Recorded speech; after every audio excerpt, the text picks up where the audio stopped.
Welcome back to our channel coding Shyam Sai. ఈరోజు మనం ఈ వీడియోలో ఈఏపీ సెట్ వాళ్ళ గురించి అయితే మాట్లాడుకుందాం.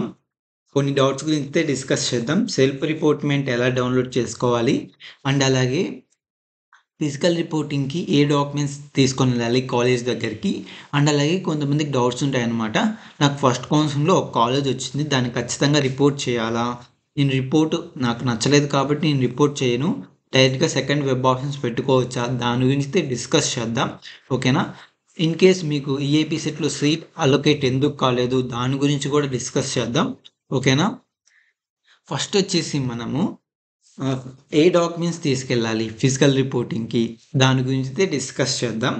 ఫస్ట్ వచ్చేసి మీ APE CET download allotment order ఉంటుంది కదా, అది అండ్ అలాగే సెల్ఫ్ రిపోర్టింగ్, అది రెండు చాలా ఇంపార్టెంట్. నెక్స్ట్ వచ్చేసి మీ EAP CET hall ticket, EAP CET rank card, next వచ్చేసి ఎస్ఎస్సి ఒరిజినల్ మార్క్స్ మెమో అనమాట. నెక్స్ట్ వచ్చేసి స్టడీ సర్టిఫికేట్ అనమాట, స్కూల్ స్టడీ సర్టిఫికేట్ 6th నుంచి 10th వరకు చదివింటారు కదా ఆ స్టడీ సర్టిఫికేట్. నెక్స్ట్ వచ్చేసి ఇంటర్ టీసీ అనమాట, ట్రాన్స్ఫర్ సర్టిఫికేట్. ఆ తర్వాత వచ్చేసి ఇంటర్ స్టడీ సర్టిఫికేట్ ఫస్ట్ ఇయర్ది సెకండ్ ఇయర్ది అండ్ అలాగే మార్క్స్ మెమోస్ ఉంటాయి కదా, ఇంటర్ ఫస్ట్ ఇయర్ది అండ్ అలాగే ఇంటర్ సెకండ్ ఇయర్ది కూడా మార్క్స్ మెమో చాలా ఇంపార్టెంట్. ఇంకా మీకు వచ్చేసి ఇన్కమ్ క్యాస్ట్ అనమాట, ఇన్కమ్ క్యాస్ట్ మెయిన్ అనమాట, ఎందుకంటే అది ఫీజు రింబర్స్మెంట్కి కోసం అనమాట. ఎవరైతే ఫీజు రింబర్స్మెంట్కి ఎలిజిబుల్ ఇన్కమ్ సర్టిఫికేట్స్ ఎత్తుకెళ్ళాలి. నెక్స్ట్ వచ్చేసి ఇన్ కేస్ మీకు క్యాస్ట్ సర్టిఫికేట్ అంటే క్యాస్ట్ సర్టిఫికేట్ ఎత్తుకెళ్ళండి. నెక్స్ట్ వచ్చేసి ఓసీ వాళ్ళు క్యాస్ట్ సర్టిఫికేట్ బదులు ఈడబ్ల్యూఎస్ పెట్టింటారు అనమాట. ఓసీ స్టూడెంట్స్ అయితే ఈడబ్ల్యూఎస్ ఎత్తుకెళ్ళండి, ఇన్ కేస్ మీ దగ్గర ఉంటేనే మీరు ఎలిజిబుల్ అవుతే ఈడబ్ల్యూఎస్కి. ఓకేనా, అది తీసుకొని వెళ్ళాలి. ఇంకా మీ ఫొటోస్ అనమాట, ఒక పాస్పోర్ట్ సైజ్ పోజర్ 4 ఎత్తుకెళ్ళండి.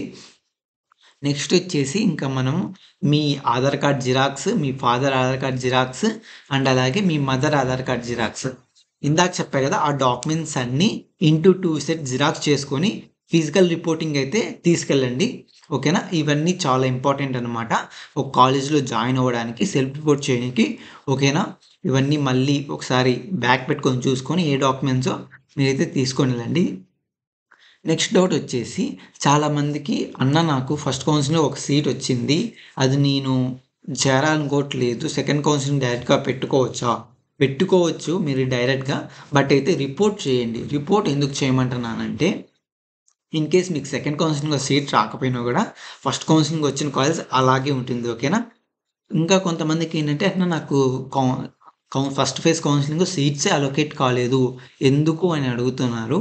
మీరు వచ్చేసి మీ ర్యాంక్కి మీ ర్యాంక్ తగ్గట్టు ఏ కాలేజ్ పెట్టినారు, మీ ర్యాంక్కి తగ్గట్టు కాలేజ్ పెట్టుకోవాలి. అన్ని టాప్ కాలేజ్ పెట్టుకుంటే 10-30 ఆప్షన్స్ పెట్టుకుంటే మీకు రావన్నమాట. మీ ర్యాంక్కి తగ్గట్టు కాలేజెస్ చూసుకొని పెట్టుకోవాలి. బట్ మీ ర్యాంక్ కన్నా తక్కువ కాలేజ్, మీ ర్యాంక్ 1 lakh అనుకోండి, మీరు అప్పుడు ఏం చేయాలి? మీ ర్యాంక్‌కి తగ్గట్టు ఏ కాలేజెస్ ఉన్నాయో ఆ కాలేజెస్ పెట్టుకోవాలి. లేదు నేను 10,000 కట్ ఆఫ్ ఉండే కాలేజెస్ పెట్టుకున్నా అంటే మీకు ఎలా వస్తుందో చెప్పండి. ఫస్ట్ వచ్చేసి లాస్ట్ ఇయర్ కట్ ఆఫ్ చూసుకొని మీరైతే పెట్టుకోండి. ఓకేనా. ఒక ప్యాటర్న్ చెప్తాను, ఆ ప్యాటర్న్ పెట్టుకొని ఖచ్చితంగా మీకు ఒక మంచి కాలేజ్ సీట్ వస్తుంది. అదేంటంటే ఫస్ట్ గవర్నమెంట్ యూనివర్సిటీస్ ఉంటాయి కదా అవి ప్లేస్ చేయండి. Next private universities like VIT, SRM అవి ఉంటాయి కదా అవి. నెక్స్ట్ వచ్చేసి top private colleges like GMRIT, GVPE, SRKR, VITB అవన్నీ. నెక్స్ట్ వచ్చేసి టైర్ 1 కాలేజెస్, మీ డిస్ట్రిక్ట్స్లలో ప్రతి డిస్ట్రిక్ట్స్లో ఖచ్చితంగా టైర్ 1 కాలేజెస్ ఉంటాయి కదా అవి. దాని తర్వాత టైర్ 2 కాలేజెస్, దాని తర్వాత టైర్ 3 కాలేజెస్. ఓకేనా. మీరు అనుకున్న డిస్ట్రిక్ట్లో గవర్నమెంట్ యూనివర్సిటీస్ అండ్ అలాగే private universities, next top colleges, tier 1 colleges, tier 2 colleges, tier 3 colleges, ఇలా లిస్ట్ ప్రిపేర్ చేసుకొని పెట్టుకుంటే మీకు ఖచ్చితంగా ఒక మంచి కాలేజ్లో సీట్ వచ్చే అవకాశం చాలా ఛాన్స్ అయితే ఉన్నాయి. ఈ ప్యాటర్న్ ఫాలో అవుతుంది. ఓకేనా. ఈ ప్యాటర్న్ ఫాలో అవుతే మీకు ఒక మంచి కాలేజ్ అయితే వస్తుంది. ఇంకా ఏమైనా డౌట్స్ ఉంటే కామెంట్ బాక్స్లో అయితే మెన్షన్ చేయండి. ఓకేనా. ఈ వీడియో ఇంతే అనమాట. Signing off coding Shyam Sai.